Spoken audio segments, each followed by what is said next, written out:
The night had a way of tightening its grip out there, as if winter itself leaned closer to listen.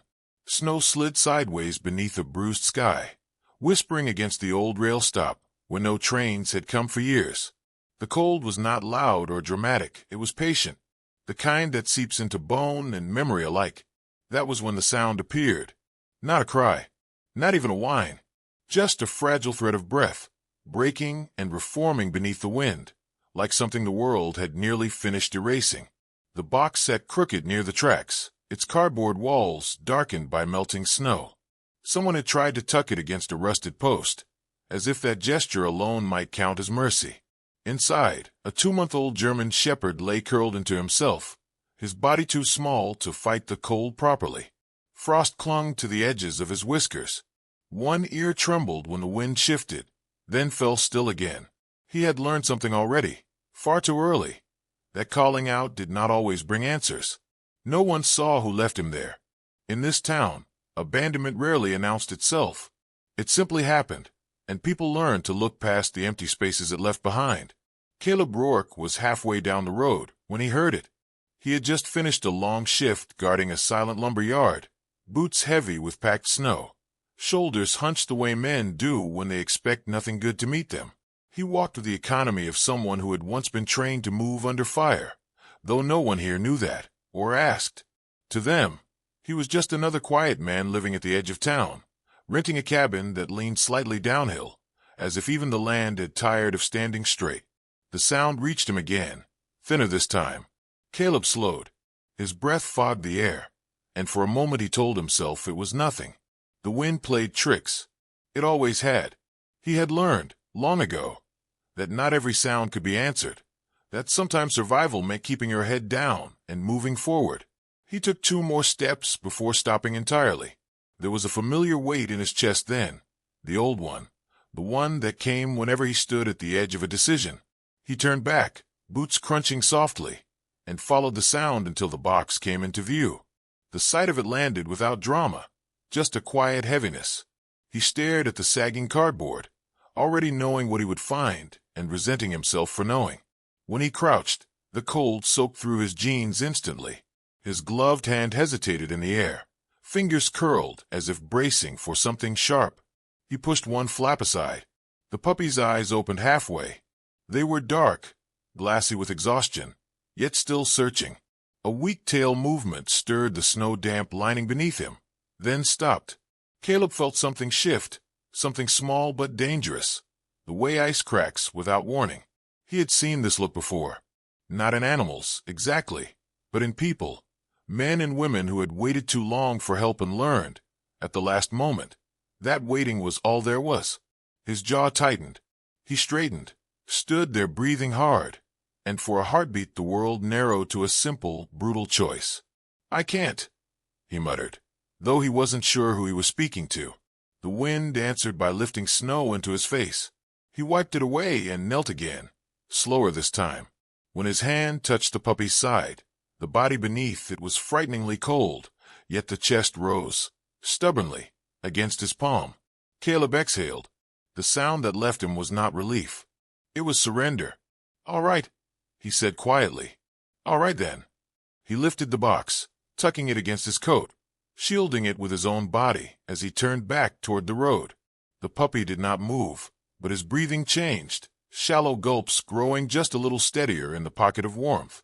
Caleb walked faster now, head down, as if afraid the night might change its mind.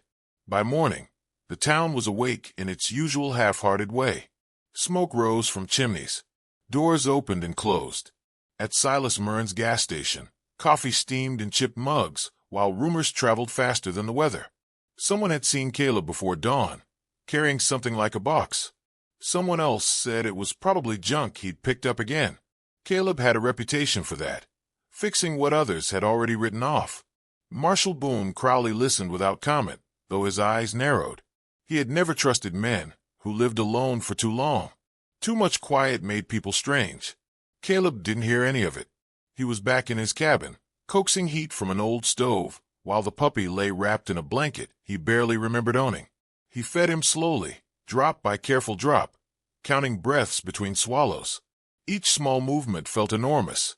Each pause stretched time until Caleb found himself holding his own breath, waiting to see if the chest would rise again.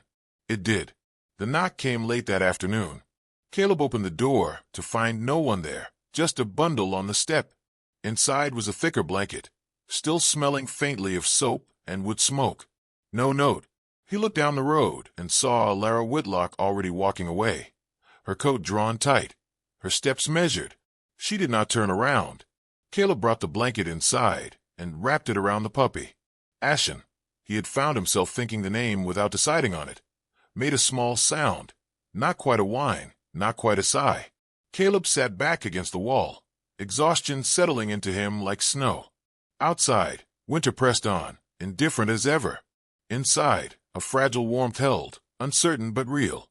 Caleb stared at the small life breathing beside him and wondered, not for the first time, whether staying might be harder than leaving, and whether this time he might choose it anyway. The storm arrived without ceremony, as if it had been waiting its turn. Snow thickened, the sky lowering until the world felt smaller, closer, more intent.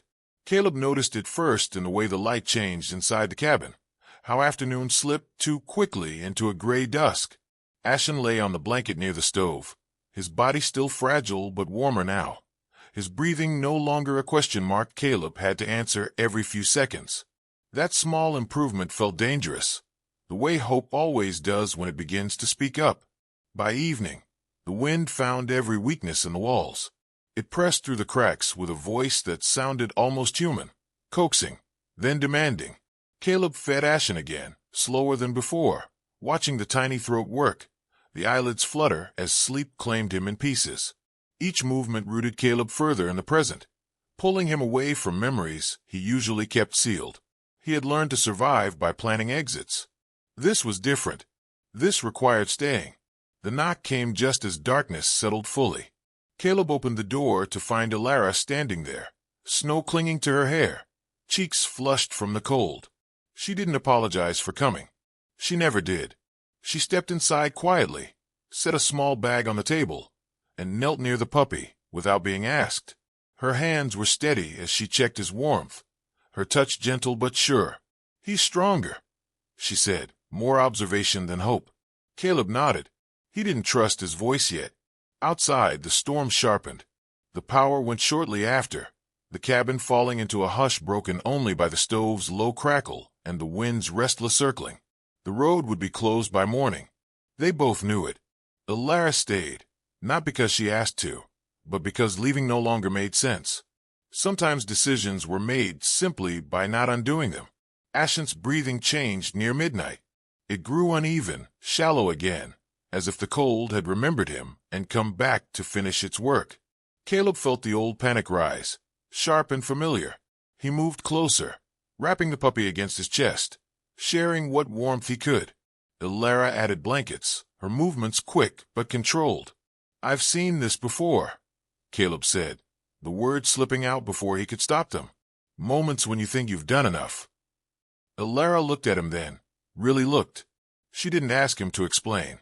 She just stayed close, her shoulder brushing his, grounding him in the room, in the now. The hours stretched. The storm raged on, relentless, as if daring them to falter. Caleb held Ashen through it, counting breaths, feeling the small heartbeat stutter and steady, stutter and steady.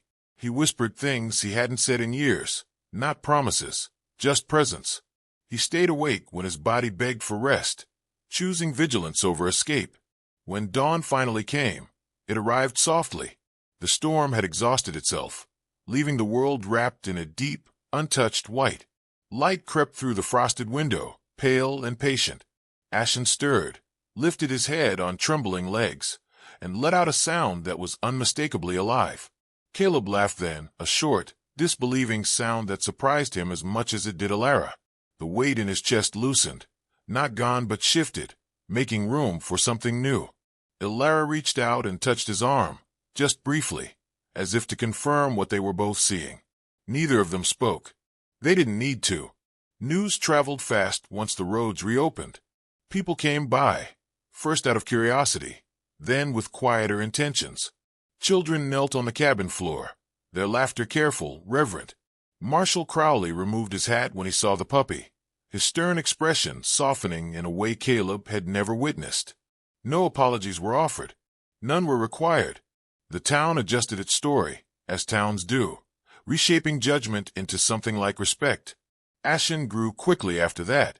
Strength returned to his limbs, curiosity to his eyes.